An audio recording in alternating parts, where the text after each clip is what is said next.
Hey, you're listening to Fresh Air Community Radio 90.3 FM in Minneapolis and streaming on the web at www.kfai.org. Radio without boundaries. Today, we're here with some very special ladies. This is an International Women's Day program. Minnesota Women in Cannabis leading the way. My name is Jo Madrid, and I'll be moderating the conversation today. I'm with High Life Consulting, and I'd like to introduce some very special guests I'm super excited to have here. First, I'd like to introduce Mary Kay Gilbert. Mary Kay Gilbert is an experienced healthcare professional with more than 30 years clinical and corporate healthcare experience. She's on the board of directors with the American Cannabis Nurses Association and is a member of the Society of Cannabis Clinicians. She's also a new member of the Task Force on Medical Cannabis Therapeutic Research, appointed by the Officer of Governor Tim Walz and Lieutenant Governor Peggy Flanagan. Mary Kay co-authored the position to add chronic pain as a qualifying condition under the Minnesota Medical Cannabis Program. She's a cannabis nurse consultant and founder CEO of MKG Strategies, Pont Cannabis, specializing in cannabis education, including the merge of care access and cost guidance. She inspires others to see that cannabis as medicine bridges the gap from what people may not be experiencing from traditional medicine. Welcome, Mary Kay. Hi, thanks, Jo. It's great to have you here. Next, I'd like to introduce Maren Schroeder. Maren holds an MBA in legal administration and is a PACE-registered Minnesota certified paralegal who performs freelance paralegal government relations and political consulting work for attorneys, organizations, and candidates for office.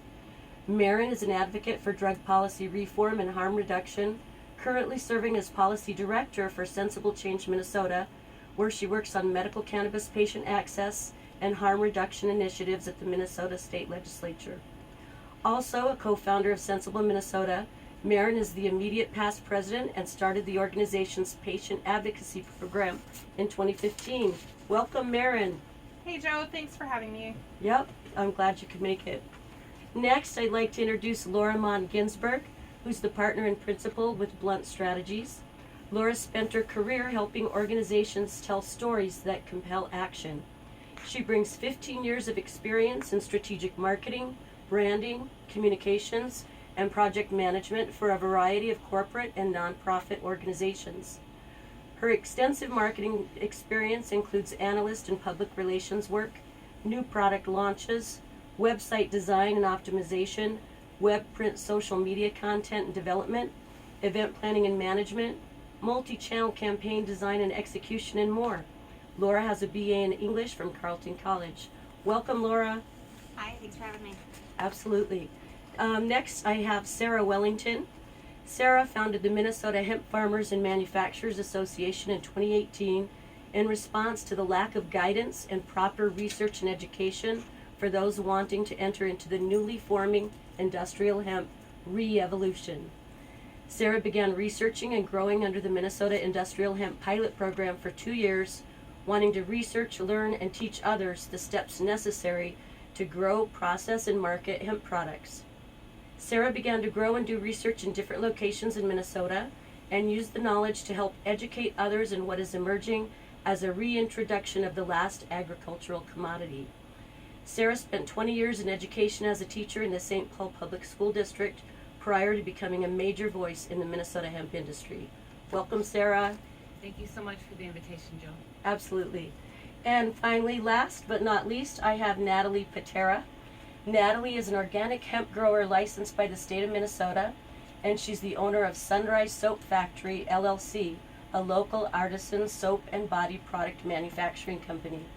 Currently, her focus is on creating unique cannabis-infused body products and tinctures for retail, wholesale, and white label markets. While her formal degree is in veterinary medicine, the lab background has proven more useful than anticipated. Welcome, Natalie.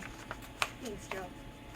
And myself, my name is Jo Madrid. First, I want to apologize for the creaky voice. I have a little bit of laryngitis, but I'm trying to channel my inner Eartha Kitt, so just stick with me. So I moved here to Minnesota about a year ago to be near my daughters who went to college here, and then they never left. I have 2 grandchildren, so I'm effectively a permanent resident now here in Minnesota. I'd been living in Denver for 15 years prior, where I worked in healthcare and nonprofit administration before following my heart and finding work in the cannabis industry. First as a bud tender and later directing marketing, vendor promotions, PR, and corporate social responsibility programs for one of the largest dispensary chains in Colorado. I'm the founder and CEO of High Life Consulting, an agency that helps launch and grow cannabis businesses from seed to sale. And I also own High Life Properties, which is a real estate company here. My hope today and every day is to normalize cannabis consumption, educate the public on this wonderful plant and its many uses, and work to help create a culture of creativity, mutual support, and compliance as Minnesota moves towards legalization. So, after all those long and wonderful bios, we have a great group of women here. So I'd just kind of like to start off asking each of you, why hemp? Why cannabis? Why'd you get into the industry? Maren? So I got into this work back in the mid-2000s when I was still in high school. My mom was diagnosed with multiple sclerosis in the year 2000, and she had actually tried a treatment for it, which she couldn't afford.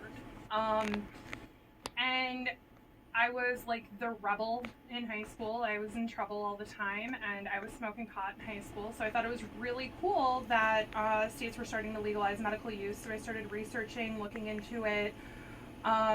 Went to college, life progressed, kind of dropped off, and then in 2014, I picked back up, and here I am in 2020, working on stuff at the Capitol, primarily on medical cannabis issues, but also on adult use and just drug policy in general. So that's kind of my story. Awesome, and we're going to talk a lot more about some of that work that you're doing down at the Capitol, as well as the medical program. Thank you, Maren. Cool. Mary Kate. Hugged. Thanks so much. Yeah, what brings you here? What brings you to the cannabis So, space? I kind of arrived here in a backwards fashion, per se. I wasn't seeking this out. I actually was in a career transition, and I was out in LA visiting a friend 3 years ago, and I happened upon the CanMed conference, and it piqued my interest. For the past 20 years, I was working a lot on cost containment aspects and saving insurance companies money. And I attended this conference and heard from some amazing physicians and researchers that it really, just rang a bell with me that there's a place for this. Patients are needing and looking for alternatives to many of the harmful medications they're on, and there's a definite cost benefit aspect to it, which I knew, and that's where I'm at today. Well, thank you. That's really exciting, and I can't wait to hear more about some of the research and some of the medicinal consumption uses that clinicians need to know about. Okay, next we have Laura Ginsburg. Hey, Laura. Hello. I got interested in this, obviously, just starting off as a user and somebody that found relief for anxiety using the product. And what really compelled me to get more involved in the industry and in the kind of social advocacy issue space was just seeing, similar to Maren, just seeing kind of some of the tides turning, some of the stigmas changing, more states getting on board with medicinal and recreational use, and kind of understanding that there's a lot more to this plant that needs to be thought through, and that can be really advantageous for folks.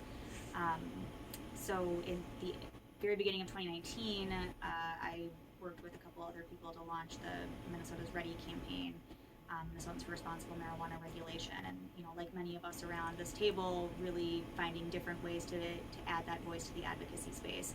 And that campaign is really rooted in the social justice and advocacy need to address the disproportionate effects of prohibition and what we can do better by legalizing and having these conversations that, as you were saying in your introduction, normalize and destigmatize. So that's what's really gotten me interested in cannabis, and then got me into kind of the whole cannabis space from there.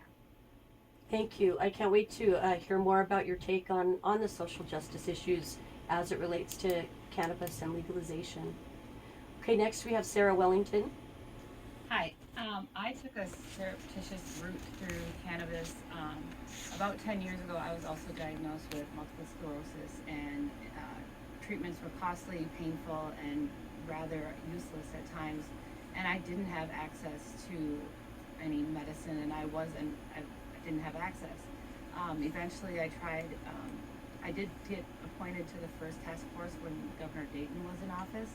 I served on that task force until Walz appointed the new appointees. So I did that, and then no action was taken, so I ran for Senate in 2018 against Karen Housley and Tina Smith. And while there were 106,000 votes behind my name, it was because it said legal marijuana now, not because of my name. 7 people voted for me because they knew me, but the other 106,000 were really interested in the other part.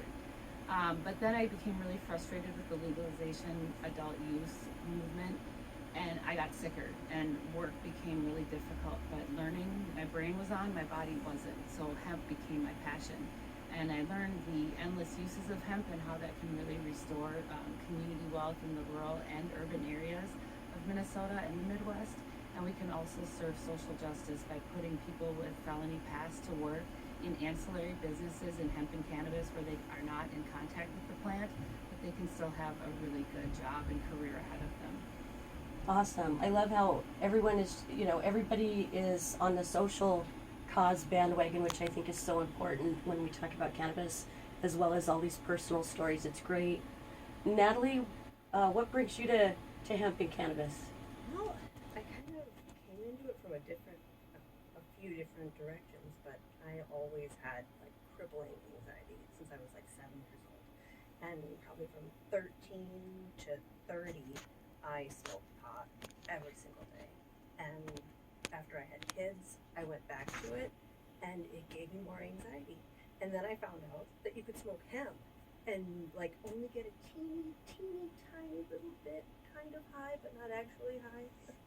And then I found out that I could grow it on my farm, and I was like, sign me up. Awesome. Then I got, I also at the time, still, I make body products, handmade soaps, which now has kind of been taken over by CBD. It's not soap anymore. It's not body butter. It's CBD body butter, CBD tincture, CBD pain stuff, everything. And well, here I am. Thank you for coming. I look forward to learning more about the retail side and some of the challenges that you're facing in the industry right now.